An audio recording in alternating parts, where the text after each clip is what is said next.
All right, so in this video, we're gonna talk about some of the common mistakes that retirees make. And in doing this work for the past 16 or so years, I've got a chance to see people at the beginning, in the middle, and the end of retirement. And obviously the list of mistakes you can make in retirement is relatively large, but these are some of the common ones I see run throughout all people. And so we're gonna talk about 12 of them.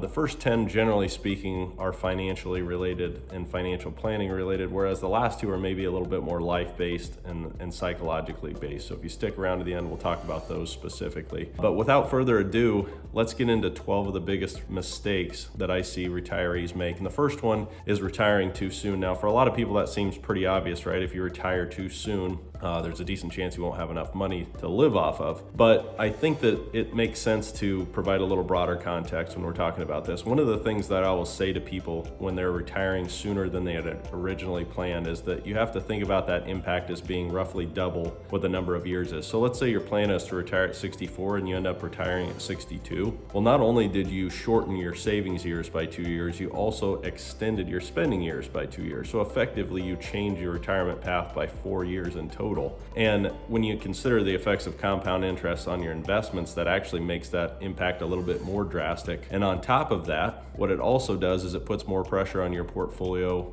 to make up for the loss in Social Security income. So the impact of retiring too soon in a lot of cases is more drastic than people would consider. That's very different than being ready to retire and having a financial plan that says you were going to retire. When I'm talking about retiring too soon, I'm talking about people who have a very specific plan for retiring at a very specific age and then choose to go before then, usually because they just get frustrated at work. So that's number one. Number two is underestimating expenses. And this one's really common. Oddly enough, people go through their working years, and I'll see commonly a couple say they make $200,000 a year. We already know what they put in their 401k, and we get to the retirement plan and they say, I think I need to spend about $60,000 a year. And you look at them and you go, come on guys, like you think that you're gonna have something like a 50, 60, 70% reduction in expenses in retirement? It's just not realistic. There are a couple of things to consider here. There are things that will drop off, right? Payroll tax does not apply to you when you're retired because you don't have any earned income. You don't have to save for your 401k any longer or other savings like your HSA, for example. And so yes, some things do drop off and your expenses do go down. But the other thing that's also true about retirement is one of the things I heard long ago that makes a lot of sense is which day of the week do you spend the most money? And if you ask people that question, most people will say Saturday. And what day of the week do you think retirement looks like every single day? Saturday.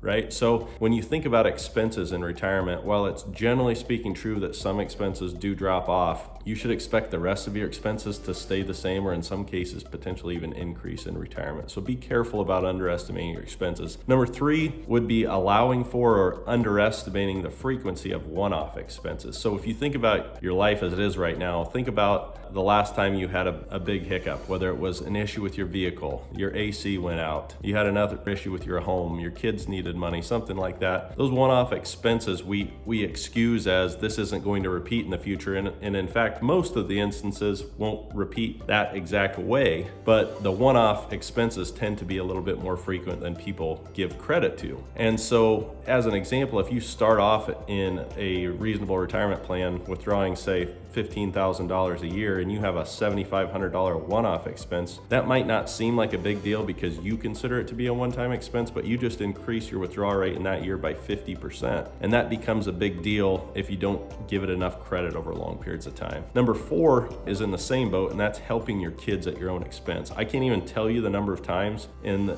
the decade and a half that I've been doing this that you see people that have perfectly comfortable retirement plans. They're conservative people. They're going to make it through retirement just fine, but they have some kids that don't share that same type of discipline that they have, and they can't say no to them. And so you have people who have saved their whole lives to live a comfortable retirement, have done everything right, and in not being able to say no to their kids, have wrecked their own retirement plans. These are conversations you need to have with your kids, and honestly, some of it just goes back to how you raise them. I mean, there are things that you can't fix when your kids are 40-some years old, but you have to be able to set boundaries, or you have to deal with the consequences of funding your kid's lifestyle. The next one, number 5, is really falsely impoverishing yourself because of either unsure or you're uninformed about what your plan can actually handle. So the reason I'm such a big advocate of planning is because I want people to see what their portfolio can actually withstand in retirement, the good and the bad, so that they have an idea of what are the range of possible outcomes we're dealing with here. And I feel like if you can get people far enough down that path, they're able to respond better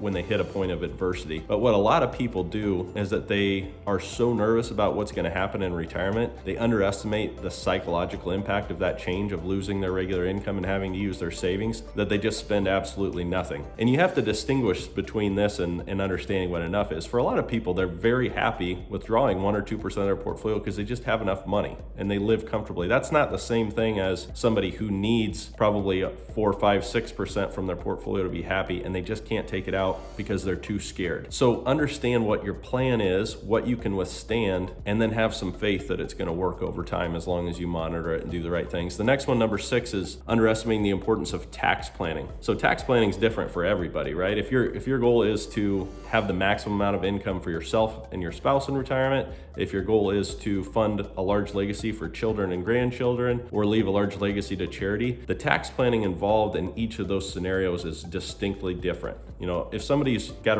an average retirement where they just want to take a little bit of money out of their portfolio, and if there's a little bit left over for the kids, that's fine. That's a pretty normal scenario I see, but it's still varied in that some people have significant amount of Roth money, some people have a significant amount of 401k money, some people have a significant amount of taxable money or pensions, and that combining those in a specific way matters a lot. And for people on the lower end of the net worth spectrum, it can still make a difference of tens of thousands of dollars over the course of your retirement. And for people on the higher end, it can realistically mean millions of dollars of difference for those people. And so understanding the importance of tax planning is vital. That could be Roth conversion planning, that could be tax efficiency in your taxable accounts, that could be combining income in a different way from different account types in any given year. The type of Roth conversion planning involved if you're trying to leave a larger legacy is probably more aggressive than if you're trying to, for example, maximize your own income during your lifetime. The kind of Roth conversion planning you would do if a husband and wife are roughly the same age and we expect them to live the same amount of time versus a couple who maybe has a large discrepancy in their life expectancy. So think about tax planning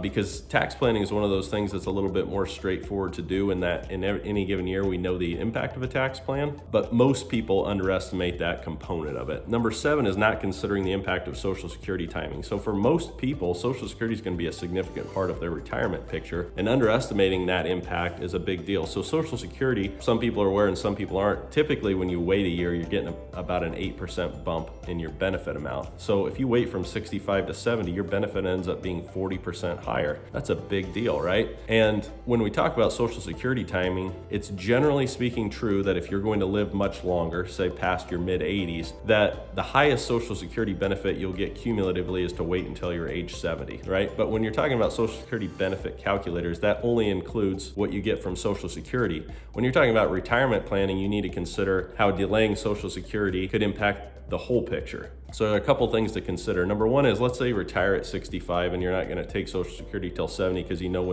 that's when you'll get the most money. Well, that's fine, but if you have to deplete your portfolio to zero to get you there, you lose a lot of the benefit of it. So when we talk about Social Security timing planning, you have to consider the totality of it. The other thing you have to consider is, if you're a married couple, you have to consider the impact on both spouses. One spouse might have been the higher breadwinner and therefore their Social Security benefit is much higher. One spouse might have a much greater life expectancy, and you have to consider the fact that if you're going to live, or your spouse will live, say 5 or 10 or 15 years longer than you, ultimately the benefit that they're going to live off of once you pass is the higher of the two benefits of the two spouses. So if you have one spouse that's got a $4,000 benefit and the other one's $1,500 a month, you want to be able to maximize that higher benefit to the benefit of the surviving spouse in this instance. Number 8 is a little bit more broad brush, but it's Medicare decision-making errors. So it's pretty common that people do things like fail to apply for Medicare Part B on time, which results in penalties being paid every month for the rest of your life. Part D, drug policy, same thing.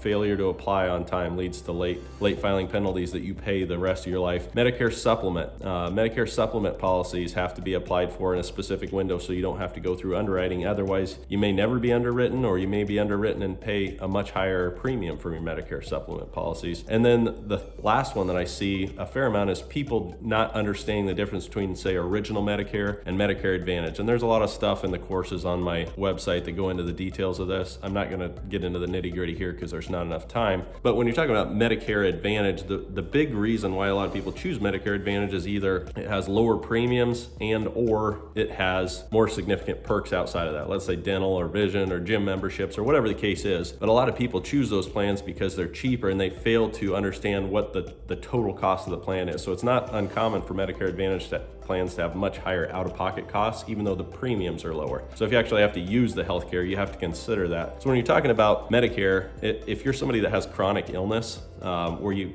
need a significant amount of medical care and you use your insurance, Medicare Advantage plans, even though they can be cheaper, aren't always your best option. So you need to think about that. The next one, number 9, is planning on higher expenses early in retirement, say when you're healthy and more active and maybe you want to travel and knowing you're going to maybe slow down over time. But for a lot of people that plan on those early expenses being higher and then being lower at the latter end of retirement, some people unfortunately make those higher expenses permanent. And if your plan can't withstand that, then you get yourself in trouble. So let's say early on in retirement, you think I'm going to withdraw 7% a year, but I'm only going to do that for 5 years while I'm still healthy. And then we'll drop it back to about 3.5%. Well, for a lot of people, that will work perfectly fine. But if you take that 7% and then it remains 7% throughout the course of your entire retirement, you're putting your retirement plan at pretty significant risk. So that's a big one. The next one is portfolio related. So underdiversifying. And underdiversifying comes from a couple of different sources. One of them, it comes from comfort and familiarity with your home country. And the other comes from a lot of times extrapolating out current market trends. So if you ever listen to somebody like Meb Faber, he talks a lot about this. Home country bias exists for investors all across the world. So US investors tend to be far overweighted in US securities. But if you look at historical situations, sure, 2009 to 2021, the US